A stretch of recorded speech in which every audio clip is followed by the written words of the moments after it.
எப்படி இருக்கு JD? So படத்த பத்தி தான் வந்து நம்ம வந்து பார்க்க போறோம். இதுக்கப்புறம் பார்த்தீங்கன்னா, ஃபுல் அண்ட் ஃபுல் வந்து படத்த சம்மந்தப்பட்ட ரிவ்யூ தான் போடப் போறேன். ஸோ இது வந்து என்னோட முதல் வீடியோ. ஸோ பார்த்துட்டு நீங்க சப்போர்ட் பண்ணுவீங்கன்னு நெனைக்கிறேன். ஸோ முதல் படம் பார்க்கும்போது பார்த்தீங்கன்னா, மலையாளத்துல ரிலீஸ் ஆகி ஒரு பெரிய ஹிட் ஆகி பெரிய விஷயமா அளவு அதிகமா பேசிட்டு இருக்கிற ஒரு படம் தான் பார்த்தீங்கன்னா, கிரீடம். ஸோ இந்த படம் பார்த்தீங்கன்னா, ஸ்டார்டிங்ல வந்து ஒரு போலீஸ் அந்த ஒரு கிரைம் படம் அப்படின்னு சொல்லிட்டு தான் போயிட்டு இருக்கு. ஸோ அது மாதிரி தான் சொன்னாங்க. ஸோ படம் பார்க்கலாம் படம் பார்த்தேன். படம் ஸ்டார்டிங்ல பார்த்தீங்கன்னா, ஒரு கிட்டத்தட்ட ஒரு 4, 5 கொல அப்படியே கன்டினியூவா போய்க்கிட்டே இருக்கும். அதுக்கப்புறம் போக போக பார்த்தீங்கன்னா, கிளைமேக்ஸ் தான் விஷயமே.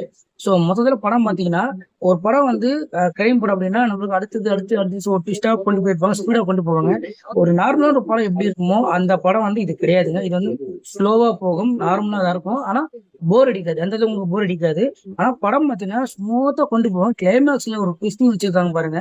எதிர்பார்க்காத ஒரு ட்விஸ்ட். ஸோ படம் பார்த்தவங்க கமெண்ட் பண்ணுங்க. படம் பார்க்காதவங்க மறக்காம படம் பாருங்க. படம் பார்த்துட்டு எப்படி இருக்குன்னு கமெண்ட் பண்ணுங்க. அடுத்த வீடியோல ஒரு இன்னொரு படம் நல்ல கதையா நான் சொல்றேன்.